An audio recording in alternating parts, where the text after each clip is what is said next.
Dear students, कुछ technical error की वजह से जो इस कारनोट साइकिल की लास्ट वीडियो थी वो हमारी बीच में रह गई है। उसी से आगे मैं कंटिन्यू करती हूँ।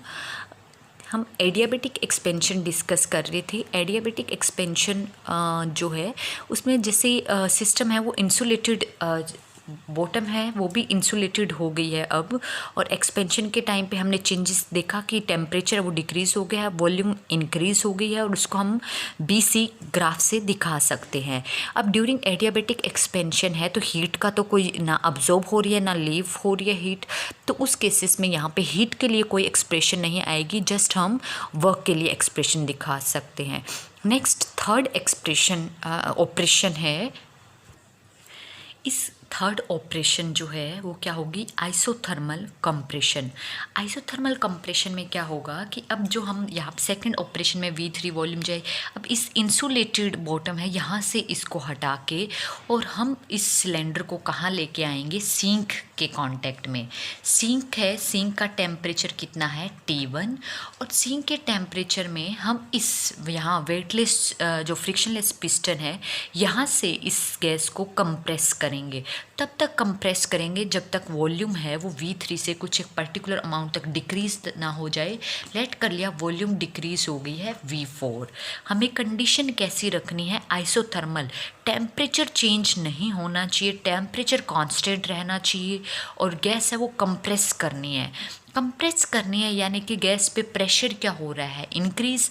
तो जो हमने यहाँ C पॉइंट तक लेके चले थे, इससे अगर मुझे ग्राफिकली ये कंडीशन दिखानी है तो प्रेशर क्या दिखाना होगा, इंक्रीज, क्योंकि कंप्रेशन हो रहा है। वॉल्यूम क्या है, कंप्रेशन में डिक्रीज, तो V3 से वॉल्यूम का डिक्रीज तो ग्राफ मेरा किस साइड जाएगा, इधर इस साइड। और दूसरी कंडीशन क्या हो रहा है, सिस्टम से के ऊपर सराउंडिंग से प्रेशर लग रहा है, कंप्रेशन हो रहा है, यानी कि सिस्टम के ऊपर गैस के ऊपर वर्क हो रहा है। तो वर्क डन है वो बाय द गैस नहीं, अपॉन द गैस हो रहा है। तो यहाँ पे जब गैस के ऊपर वर्क डन हो रहा है तो हीट क्या होगी, यहाँ से रिलीज होगी, क्योंकि हमें टेम्परेचर है वो मेंटेन रखना है। तो इस केसेस में अगर मैं ग्राफिकली दिखाऊँ इस चीज़ को तो कैसे दिखा सकती हूँ, इस एलोंग सी D के एलोंग D तक पहुँचते पहुँचते वॉल्यूम है वो कितनी हो गई है, यहाँ पे V4 हो गई है। और टेम्परेचर है, टेम्परेचर यहाँ पे मेरा कितना है, कांस्टेंट, क्योंकि आइसोथर्मल कंडीशन है। तो ये भी क्या है, ये यहाँ पे है सो तो आइसोथर्मल, बट है क्या यहाँ पे, ये है कंप्रेशन। क्लियर है। तो ये CD कर्व है वो मेरा क्या है, कंप्रेशन, आइसोथर्मल कंप्रेशन का है। यहाँ पे वर्क डन है वो सिस्टम के ऊपर हो रहा है, तो वर्क डन है वो पॉजिटिव साइन कन्वेंशन से दिखा सकती हूँ मैं। पॉजिटिव साइन कन्वेंशन से वर्क डन है वो प्लस हेयर, और यहाँ पे मैं दिखा सकती हूँ W है वो क्या हो जाएगा, वर्क डन W3 हेयर, और यहाँ पे RT नेचुरल लॉगरिथम। आइसोथर्मल है, आइडियल है, तो उसके लिए सेम जैसे हमने आइसोथर्मल एक्सपेंशन के लिया था, यहाँ जस्ट कंप्रेशन है। तो फाइनल वॉल्यूम है वो इनिशियल फाइनल वॉल्यूम है यहाँ पे क्या है, V4, और इनिशियल कितनी है, V3। तो है रिलेशन है वो क्या बन जाएगी, V4/V3। तो इस रिलेशन को मैं नाम दे सकती हूँ रिलेशन 4। एंड हेयर हीट और आइसोथर्मल है और आइडियल गैसेस है, तो वर्क डन है वो इक्विवेलेंट होगा हीट रिलीज्ड के। तो मैं जस्ट साइन कन्वेंशन W3 है वो किसके इक्वल होगा, हीट के, और हीट यहाँ पे क्या हो रही है, रिलीज हो रही है, तो जस्ट माइनस, और वहाँ पे अब्जॉर्ब हो रही थी उसको मैंने Q2 दिखाया, यहाँ रिलीज हो रही है उसको मैंने लेट कर लिया कि यहाँ पे हीट रिलीज है वो Q1 है।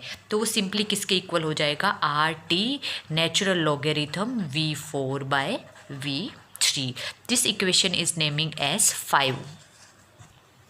ना फोर्थ ऑपरेशन है एडियाबेटिक कंप्रेशन, यानी कि जैसे हमने एक्सपेंशन आइसोथर्मल एंड एडियाबेटिक दोनों करवाए हैं, इसी तरह कंप्रेशन भी हम एडियाबेटिक एंड आइसोथर्मल दोनों करवाएंगे, क्योंकि हमें वापस उसी कंडीशन पे आके आना। हमारा प्रोसेस कैसा है, साइक्लिक प्रोसेस।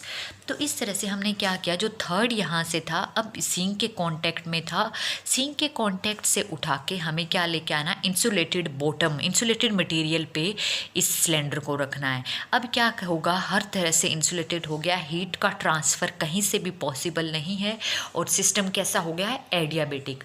एडियाबेटिक कंडीशन पे हमें कंप्रेशन करवाना है और कंप्रेशन करवाते हुए वॉल्यूम क्या होगी, डिक्रीज़। और वॉल्यूम इतनी डिक्रीज़ होगी, जो स्टार्टिंग हम वॉल्यूम लेके चले थे V1, हमारे पास वही वॉल्यूम है वो फिर से आ जाएगी, यानी कि हमारी कंडीशन है वो फिर से रीगेन हो जाएगी। अब ड्यूरिंग कंप्रेशन करेंगे, वॉल्यूम डिक्रीज़ हो रही है और एडियाबेटिक कंडीशन है, तो एकदम से टेम्परेचर क्या होगा सिस्टम का ड्यूरिंग कंप्रेशन राइज हो जाएगा। तो यहाँ पे T1 टेम्परेचर था, अब सिस्टम का टेम्परेचर है वो कितना चला गया है, T2। और ड्यूरिंग कंप्रेशन प्रेशर क्या होगा, प्रेशर और भी ज़्यादा इंक्रीज़ होगा, यहाँ पे प्रेशर और भी ज़्यादा इंक्रीज़ होगा।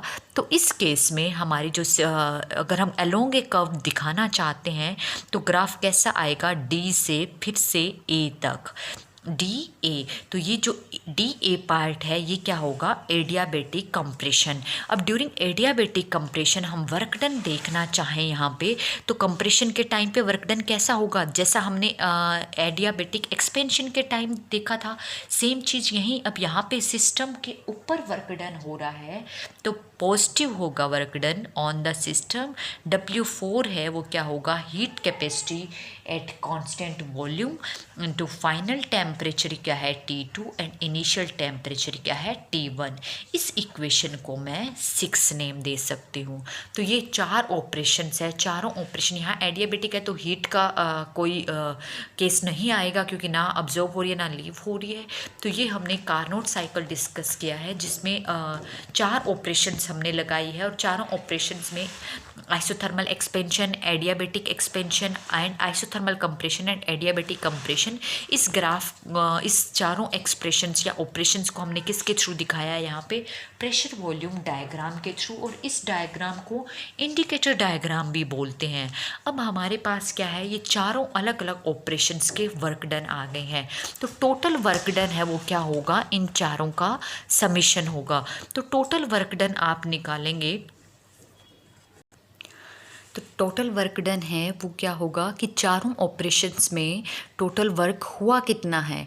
टोटल वर्क जैसे कि वर्क डन फर्स्ट में आइसोथर्मल एक्सपेंशन में by the system, adiabatic expansion में बाय द सिस्टम और आइसोथर्मल एंड एडियाबेटिक कंप्रेशन।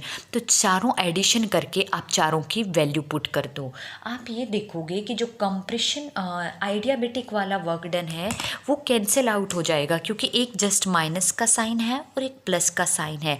तो हमारे पास टोटल वर्क डन का जो रिजल्टेंट है वो सिर्फ और सिर्फ आइसोथर्मल वाला बचेगा, एक आपका आइसोथर्मल एक्सप्रेशन और एक दूसरा आइसोथर्मल कंप्रेशन।